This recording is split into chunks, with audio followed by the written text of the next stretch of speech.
Hello friends, welcome to my YouTube channel. आज हम देखेंगे अफबाउ थ्योरी, या इसको एक और नाम से बुलाते हैं N+L रूल। ठीक है। इस थ्योरी में क्या कहा गया है कि इलेक्ट्रॉन जो है सबसे पहले कम ऊर्जा वाले ऑर्बिटल में भरते हैं, उसके बाद में अधिक ऊर्जा वाले ऑर्बिटल में भरते हैं। ठीक है। तो ये एनर्जी कैसे कैलकुलेट होता है वो N+L से समझ में आता है, पर उसको एक सिंप्लीफाई तरीके से ऐसा प्रदर्शित किया जा सकता है कि हम यहाँ पे लाइन से क्रम से ऑर्बिटल के को लिखते जाते हैं, जैसे 1s 2s 2p 3s 3p 3d 4s 4p 4d 4f 5s 5p 5d और 5f 6s। तो इसको क्या करते हैं, अफबाउ ने क्या किया, उन्होंने ये बताया कि अगर हम इसको तिरछा काटते हैं, ठीक है, इस तरह से, तो ये एक एनर्जी सीक्वेंस बनता है। एनर्जी सीक्वेंस बनता है मतलब इलेक्ट्रॉन जो है सबसे पहले 1s पे भरेगा, फिर इसके पीछे को जोड़ दिया जाए तो आप दूसरा नंबर आता है 2s पे भरेगा, और नेक्स्ट आ जाएगा 2p पे, 3s पे। इस तरह से जो है पीछे से आपको लेना है और इसका एक सीक्वेंस बनता है। यहाँ पे हम लिख लेते हैं 1s 2s 2p 3s 3p 4s के बाद में क्या आ जाएगा 3d, उसके बाद में 4p,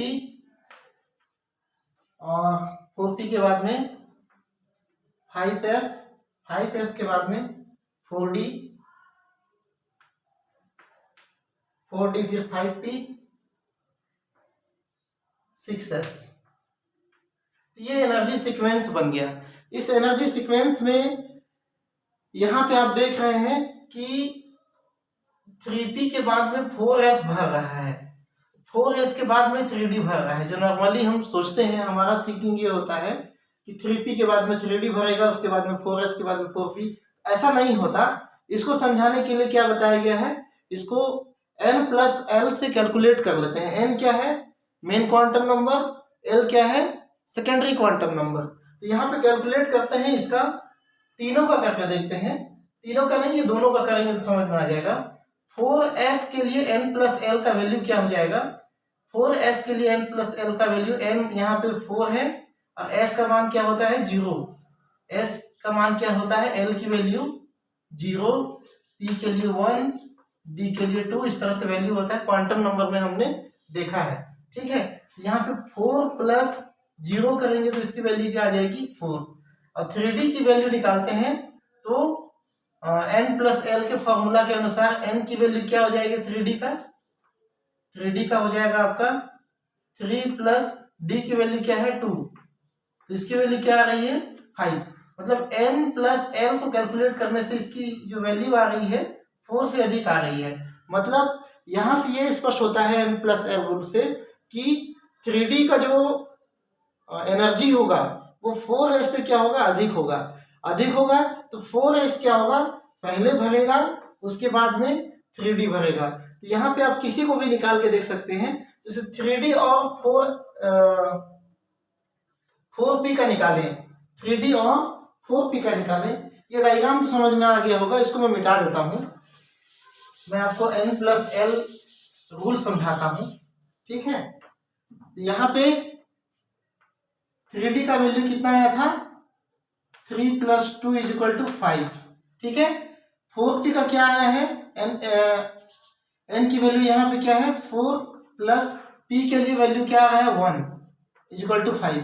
देखिए यहाँ पे दोनों सेम आ रहा है, दोनों की एनर्जी क्या है, क्या आ रही है, सेम आ रही है। तो इस कंडीशन में क्या करेंगे, इस कंडीशन में हम जो n की वैल्यू कम होगी उसको पहले भरेंगे। n की वैल्यू जिसके लिए कम होगी उसको पहले भरेंगे। यहाँ पे n की वैल्यू किसकी कम है, 3d की कम है, क्योंकि n की वैल्यू यहाँ 3 है, यहाँ पे 4 है। तो पहले हम क्या करेंगे, 3d को भरेंगे। तो यहाँ पे 3d जो है पहले भरेगा 4p से। ठीक है। यहाँ तक क्लियर हो गया। तो ये क्या था, अफबाउ थ्योरी, या इसी को कहते हैं N+L रूल। यदि एग्जाम में आपको पूछा जाए कि N+L रूल समझाइए, आपको अफबाउ प्रिंसिपल का ये जो एनर्जी सीक्वेंस है उसको लिखना पड़ेगा, और आपको समझाना पड़ेगा कि 3d से पहले 4s क्यों भरता है, ठीक है, 4s क्यों भरता है, 4 + 0 = 4, इसका n + l वैल्यू क्या था, 4 था। यहां से आपको बताना पड़ेगा कि 3D में जो n + l वैल्यू आता है वो 5 है, 4s में n + l वैल्यू आता है वो 4 है, इसलिए 4s पहले भरेगा, उसके बाद में 3D। जो कि यहाँ पे ये भी बताना पड़ेगा कि अगर दो ऑर्बिटल्स का n + l वैल्यू अगर सेम आता है, आपको बताना पड़ेगा कि जिसकी वैल्यू n की वैल्यू जिसकी वैल्यू कम होगी वो पहले भरेगा, ठीक है। तो चैनल में बने रहने के लिए धन्यवाद। उसके बाद में हम देखेंगे हम हुंड्स रूल, ठीक है। तो आज के लिए इतना ही।